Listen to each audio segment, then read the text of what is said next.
বাইতুল্লাহ দিকে মুখ করে আছে, একামাত চলছে, ওদিকে পাগড়িও পেঁচাচ্ছে, একামাত শেষ হতে না হতে আল্লাহু আকবার।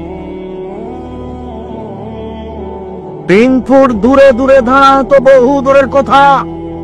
তাই বলেছি 3 ফুট দূরে দূরে প্রমাণ হওয়ার জন্য মুহাম্মদ সাল্লাল্লাহু আলাইহি সাল্লামকে আবার আসতে হবে। যেহেতু কিয়ামত পর্যন্ত তিনি আর কখনো আসবেন না, 3 ফুটের বৈধতাও হবে না।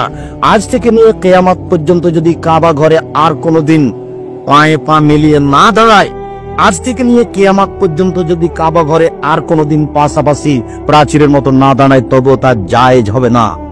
জায়েজ করতে আল্লাহ রাসূলকে আবার পৃথিবীতে আসতে হবে।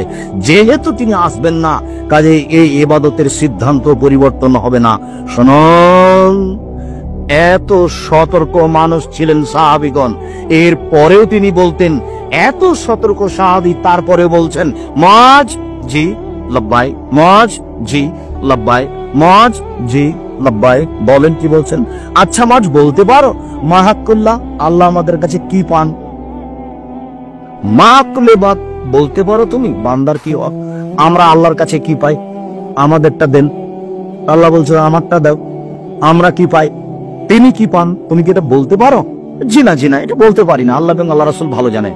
শোনো মাঝ, আল্লাহ পায় আমাদের কাছে শিরক না করা, এটাই তার পাওনা। আর আমরা পাই তিনি আমাদেরকে জাহান্নামে দিতে পাবেন না, জান্নাতে দিতে হবে। আমরা কি পাই বলেন তো? আমাদের পাওনা কি?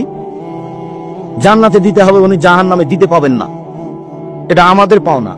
আর তার পাওনা কি বলেন তো? শিরক না করা। তারটা আগে না আমাদেরটা আগে? তারটা আগে।